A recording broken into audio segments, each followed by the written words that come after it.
Now for encryption. Encryption is a method for turning data, a word, text file, a picture, a database, etc., into something that's totally garbled, something that's totally unreadable to an unwanted reader.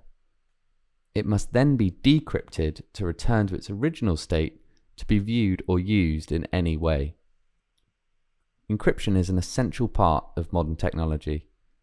It provides security and assurance around data and communications. It's all around you when unlocking your smartphone, browsing modern websites, or using a card payment in a shop. A world without encryption would be a really scary one. It would mean easy pickings for cybercriminals or oppressive regimes. There are two fundamental methods of encryption: symmetric and asymmetric. Now, the fascinating difference is symmetric encryption uses only one key to encrypt and decrypt data, just like using one key to lock and unlock a safe.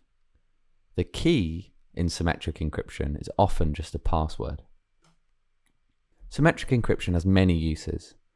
It's most often used for encrypting large amounts of static data, e.g. a database, card payment information, or encrypting a computer's hard drive. That's called disk encryption. Disk encryption makes forensic analysis of a hard drive impossible without knowing the password. Symmetric encryption is faster and more efficient than its counterpart, asymmetric encryption. Now, the drawback of symmetric encryption comes when encrypting communications. Let's introduce two friends, Alice and Bob. Alice encrypts her message with a symmetric key, a password, and sends the encrypted message to Bob. Bob receives the encrypted message but can't yet decrypt it as he doesn't have the password. Alice then sends the password to Bob, but anyone that intercepts the password in a so-called man-in-the-middle attack will be able to decrypt the message and any future messages encrypted using the same key. This interception, while difficult, is possible by a skilled hacker, hostile government, or rogue internet service provider. This makes symmetric encryption inherently risky for encrypting communications, and we need an alternative. So far, symmetric encryption, great for encrypting static data, hard drives, databases, payment information, but a bit risky for communications data. Now on to asymmetric encryption. Where symmetric encryption uses the same key to encrypt and decrypt data, asymmetric encryption uses one key to encrypt the data and a different separate key to decrypt the data. One key is called a public key that anyone can use, and the other key is a private key. The private key is never shared. This may sound confusing. Here's an analogy. Imagine a letterbox at the end of your driveway. That's completely public. Anyone can access it. Anyone can seal a letter and drop it into your letterbox. But only you, the owner, has the private key. Only the owner with his private key can open the letterbox, unseal the letters, and read the messages. So in a sense, the public have access to this public key, they have access to this mailbox, but there's only one person, the owner, with the private key in order to unlock it and read the messages. Asymmetric encryption works in a similar way. Let's go back to our two friends, Alice and Bob, that are trying to communicate. An encryption algorithm generates a key pair, so two keys for both Alice and Bob.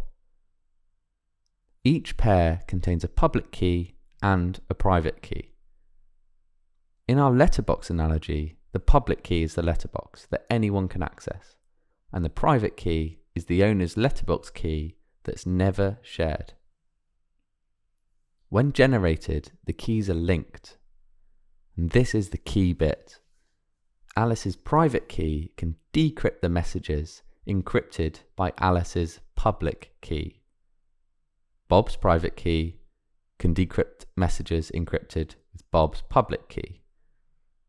Although these keys are linked, if you know someone's public key, you cannot work out their private key. So Alice wants to send a message to Bob securely. They start by exchanging public keys. Alice uses Bob's public key to encrypt the message and sends the encrypted message to Bob. Bob then uses his own private key to decrypt and read the message. Only Bob's private key can decrypt that message. Bob is the only person in the world able to decrypt the message, as he never shares his private key. To send a message back, Bob encrypts the message with Alice's public key and sends it. Alice uses her own private key to decrypt and read the message. The communication is secure. Back to our analogy, this is just like two friends, Alice and Bob, sharing the addresses of their postbox, that public key.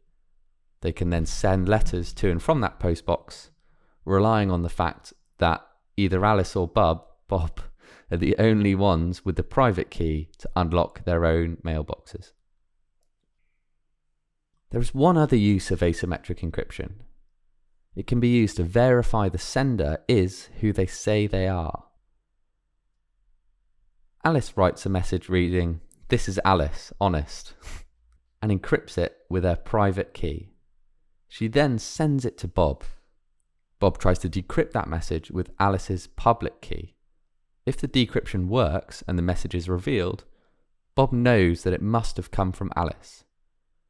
If her public key decrypted it, then it must have been encrypted with her private key, something that no one else in the world has access to except Alice. A message encrypted and decrypted in this way is known as a digital signature and is used to verify that a sender is who they say they are.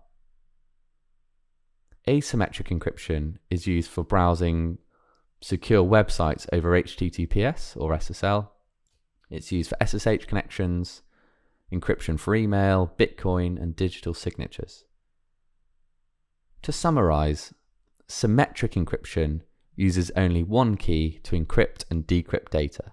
It's fast and efficient, making it ideal for encrypting static data such as stored credit card details or hard drives. Using it to encrypt communications is risky, as at some point that private key must be shared. It's vulnerable to man-in-the-middle attack and is often not used for communications.